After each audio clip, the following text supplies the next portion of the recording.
आदाब नाजरीन, लाजवाल उर्दू खबरों में आपका खैर मकदम। मैं हूं आपका मेज़बान नरेंद्र सिंह ठाकुर। आइए नजर डालते हैं अहम खबर पर।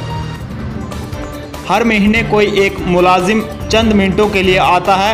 PHC दारुल सुइयां की बिल्डिंग खंडरात में तब्दील।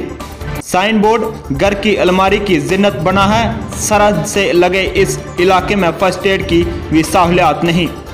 वहीं दूसरी जानिब इंतजामिया की इस तरफ तवज्जो भी नहीं।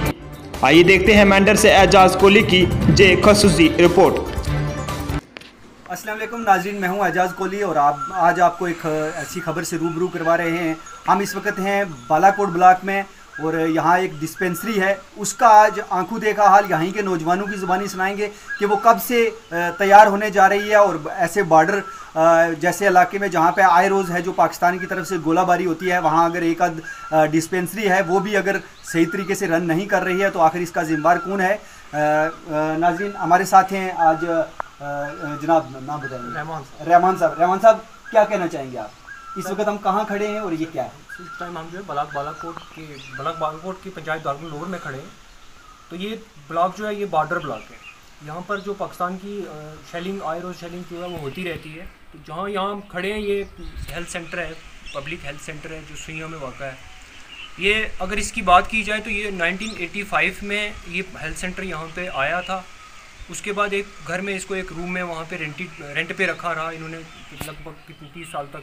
फिर वहाँ से शिफ्ट किया तो एक और दूसरे मकान में लेकर उसको चले गए, वहाँ पे भी एक ही रूम में वहाँ पर भी रखा हुआ है। तो ये जो उसके बाद यहाँ की जो पब्लिक थी उसको जब इसकी काफ़ी ज़रूरत महसूस हुई तो शोर किया एडमिनिस्ट्रेशन तक, जहाँ तक के जो उस टाइम जो हमारी गवर्नमेंट होती थी उस तक लोगों ने अप्रोच की तो एक बिल्डिंग जो थी वो यहाँ पर अप्रूव्ड हुई। अब ये बिल्डिंग जो थी ये शुरू हुई 2011 में। तो 2011 से लेके आज 2019 जो है उसके भी 4 महीने ख़त्म हो गए हैं। तो आज तक ये बिल्डिंग जो है ये कंप्लीट नहीं हो पाई है। अब उसकी क्या वजह है ये तो इसके बारे में हमें पता नहीं है। तो हमने बहुत बार अप्रोच भी की, डिस्ट्रिक्ट एडमिनिस्ट्रेशन से की, यहाँ तक कि हमने डिवीज़न एडमिनिस्ट्रेशन से भी इसकी अप्रोच की है। तो जब भी हमें कहा जा रहा, ये कहते रहे कि हम इसको 1 महीने में 2 महीने में जो है मुकम्मल करके आपको दे देंगे। तो मार्च जब आती है तो तब यहाँ पे जो काम करने वाले कॉन्ट्रैक्टर है जो अपनी 1-2 बंदा लेबर का यहाँ पर भेजता है, तो जब उसके बाद 2-4 दिन काम करने के बाद फिर वो काम को बंद करके चले जाते हैं। हम जब उनको ये पूछते हैं कि आपने काम बंद क्यों कर दिया है तो हमें उनका यही एक्सक्यूज़ जो आगे से वो देते हैं, पहली बात तो ये कहते हैं कि हमारे पास ये फंडिंग नहीं है। तो अगर फंडिंग नहीं होती है तो आप किसी प्रोजेक्ट को शुरू क्यों करते हैं? मतलब विदाउट फंडिंग आप किसी प्रोजेक्ट को शुरू करते हैं तो ये तो हो गया ना कि वहाँ की जो गरीब आवाम है, बॉर्डर एरिया है, यहाँ पर शेलिंग होती है, सब कुछ होता है। तो अब वो कहते हैं जी फंडिंग नहीं होती है। तो हमने कई बार उनको पूछा भी कि फ़ंडिंग क्यों नहीं है जी, उन्होंने कहा जी फंडिंग ऊपर से नहीं आती है। तो अगर फंडिंग नहीं आती है तो आप प्रोजेक्ट ही शुरू मत करें। तो अब इसमें तो ये तो जो बिल्डिंग है ये तो अब यहाँ पर तो मवेशियों का घर बन चुका है। यहाँ पर डॉक्टर जो उनको होना चाहिए था, मरीज़ों को होना चाहिए था, तो उसके बारक्स ये हो चुका है कि यहाँ पर डॉक्टरों की जगह, नर्सिस की जगह या फिर पेशेंट की जगह यहाँ पर माल मवेशी जो है वो बांधा जा रहा है। बांधते हैं लोग यहाँ पर, यहाँ के जो अड़ोस पड़ोस के लोग होते हैं वो बांधते हैं। तो पब्लिक का तो कसूर नहीं है। पब्लिक जो है उसमें पब्लिक को ये पता है कि खुली बिल्डिंग पड़ी हुई है तो चलो हम क्या कर लेते हैं, बांध लेते हैं इसमें। तो अब इसमें पब्लिक को हम दोष नहीं देंगे। हमने कई बार, बहुत बार, मतलब यहाँ की पब्लिक ने भी न्यूज़ चैनल के ज़रिए, पेपर्स के ज़रिए बहुत बार अपनी जो ये एक जेन्युइन डिमांड थी इसको हमने लोगों तक, अपने एडमिनिस्ट्रेशन तक पहुँचाया। तो एडमिनिस्ट्रेशन को तो टस से मस नहीं हुई है बिल्कुल भी। तो जब भी कोई भी हमें एडमिनिस्ट्रेशन से अगर कोई मैसेज आता है, जैसे कि हम आज की बात कर लेते हैं, कोविड-19 का लॉकडाउन चल रहा है, तो लोगों ने बिल्कुल उस लॉकडाउन का प्रयोग पूरी तरह से प्रयोग किया, माना है उस लॉकडाउन को, अपने घरों में अंदर ही रहे। लेकिन हमें जब कोई रात को कहीं बीमार पड़ जाता है, कोई बंदा या कोई बच्चा बीमार हो जाता है या शेल जब आके गिरते हैं यहाँ पर, तो जब इंजर्ड हो जाता है तो यहाँ से हमें उस आदमी को मेंढर हॉस्पिटल तक पहुँचाने में लगभग 3 घंटे लग जाते हैं।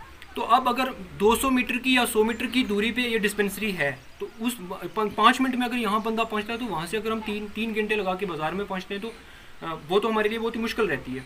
साथ में अगर वो भी चलो कोई मुश्किल नहीं है, बाज़ार तक हम चले जाएंगे, लेकिन उसके लिए भी जो रोड है हमारी, रोड भी यहाँ पर नहीं है आज तक।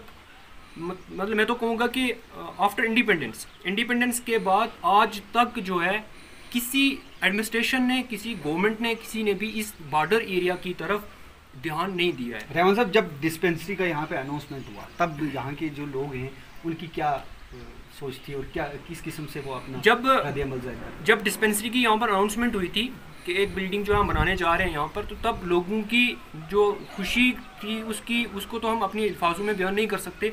ये सोच रखा था लोगों के चलो आज हमारा एक बिल्डिंग आई है तो हमें कुछ जो हमारी तकलीफ़ें हैं वो कुछ ना कुछ कम होंगी। तो तकलीफ़ें जो यहाँ की बॉर्डर एरिया की आवाम जो है इसको कम करने के बजाय ये हो गया कि उनकी तकलीफ़ें और बढ़ा दी गई हैं। अब जब पूछा जाता है, अक्सर जो यहाँ की पब्लिक है वो पूछती है हमें कि आप ये बिल्डिंग क्यों नहीं बन रही है जी, इसमें क्या मैटर है जी। फिर तो यहाँ तक कि अगर कंट्रैक्टर से हम बात करते हैं तो कंट्रैक्टर कभी कभार तो ये भी कर देते हैं कि एक दूसरे पे लगा देते हैं कि उसने पैसा निकाल लिया जी, उसने निकाल लिया। वो तो चलो उनको पता होगा, एडमिनिस्ट्रेशन को पता होगा, या जो एजेंसीज बिल्डिंग को बनवा रही है उसको पता होगा कि क्या क्या माजरा क्या है इसमें, तो अब वो उन्हीं को पता होगा। तो हम तो मतलब बहुत ही मुश्किल हालात हैं यहाँ पे। अभी जो इस यहाँ का स्टाफ है, यहाँ जाहिर सी बात है आपने बताया कि यहाँ पे स्टाफ है जो वो काम कर रहा है, किस जगह में कर रहा है और कहाँ? यहाँ पे बिल्कुल पास ये वो मकान है, उसमें इन्होंने जो है वो सेंटर जो है वो रखा हुआ है।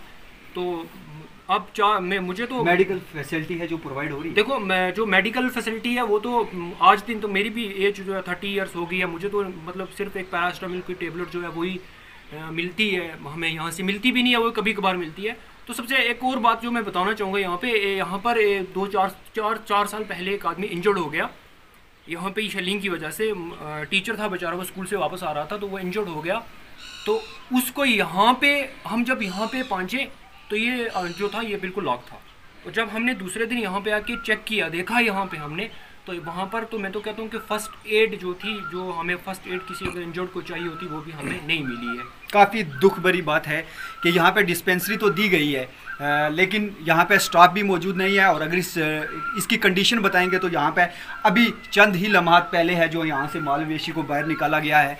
और यहाँ एक डिस्पेंसरी जो इस शेलिंग अफेक्टेड एरिया में होनी चाहिए थी और पिछले 10 साल से है जो वो मुकम्मल होने के इंतज़ार में है, लेकिन वो मुकम्मल ना हो पाई और इस इलाके की आवाम की जो परेशानी है वो बदस्तूर जारी है।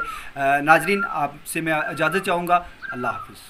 लाजवाल उर्दू न्यूज़ यूट्यूब चैनल को सब्सक्राइब जरूर करें और बेल आइकन पर क्लिक करें। बेल आइकन पर क्लिक करने से आपको ताज़ा तरीन खबरों की फौरी जानकारी मिलेगी।